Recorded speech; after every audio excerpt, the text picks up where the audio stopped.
أهلاً وسهلاً بكم مشاهدينا الكرام على قناة المغرب 24 الإخبارية. نبدأ من إسبانيا، حيث يستضيف نادي رايو فايكانو العملاق ريال مدريد على ملعب فايكاس في مباراة مرتقبة تنطلق في تمام الساعة 4:15 عصراً بتوقيت المغرب الميرنغي. يدخل اللقاء وعينه على 3 نقاط جديدة لمواصلة الصدارة في الليغا، بينما يأمل رايو في مباغتة الملكي مستفيداً من عاملي الأرض والجمهور. وفي ختام اليوم الكروي الإسباني، يحل برشلونة ضيفاً ثقيلاً على سيلتا فيغو بملعب بالآيدوس بداية من الساعة 9 مساء بتوقيت المغرب.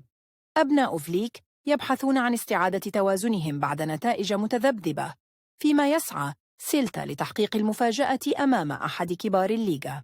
ومن الملاعب الإسبانية ننتقل إلى إنجلترا، حيث الأنظار تتجه إلى ملعب الاتحاد في مانشستر لاحتضان قمة الدوري الإنجليزي بين مانشستر سيتي وليفربول في مواجهة تعد نهائياً مبكراً، وتنطلق عند الساعة 5:30 مساء بتوقيت المغرب. مباراة تعد بالكثير من الإثارة بين عبقرية بيب غوارديولا ورغبة الريدز بقيادة محمد صلاح في اقتناص الصدارة.